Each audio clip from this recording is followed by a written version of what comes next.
We're going to carry out an earth electrode test now. It's only a mock-up, so I'm using a bit of copper pipe for our earth electrode, but the test really consists of an electrode under test, a potential electrode and a current electrode down the bottom further away. What I need to do is drive the electrode that's under test into the ground, and I need to measure how far it goes in. The one that I've put into the ground is actually 2 meters deep.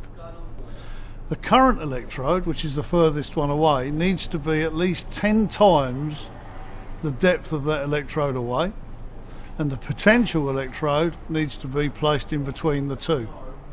I then need to connect the ends of the leads into an earth electrode test instrument and take a recording of the resistance value.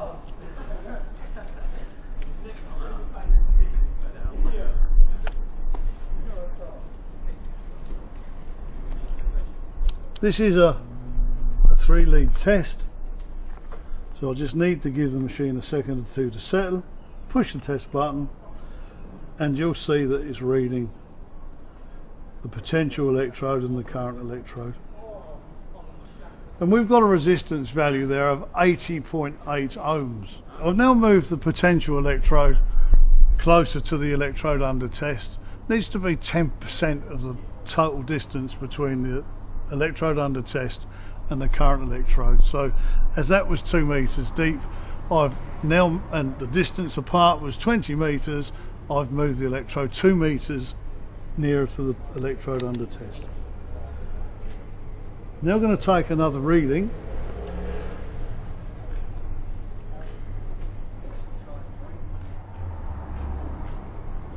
.06. The first one was 80.08.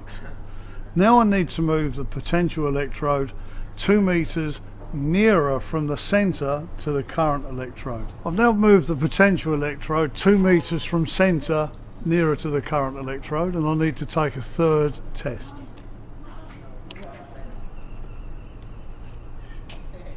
I've got a value of 80.7. What I need to do now is add all three values together, divide them by 3 to find the average, and that would be the value I wrote down. If I'm working on an installation that requires a much lower resistance value, earth resistance value, all I need to do is insert another earth rod.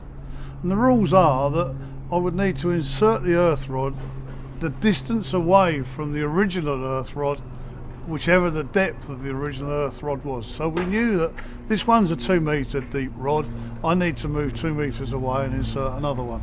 I've already carried out that process. Just want to take a resistance value to see what difference it makes.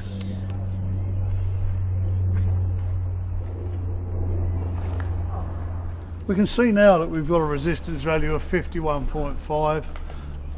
It's dramatically reduced the resistance value, so 2 earth electrodes would be better than 1 in this instance. And to get a very accurate reading, of course, what I would need to do now is repeat the 3 tests by moving the potential electrode 10% this way, 10% the other way, and taking an average of the 3 readings.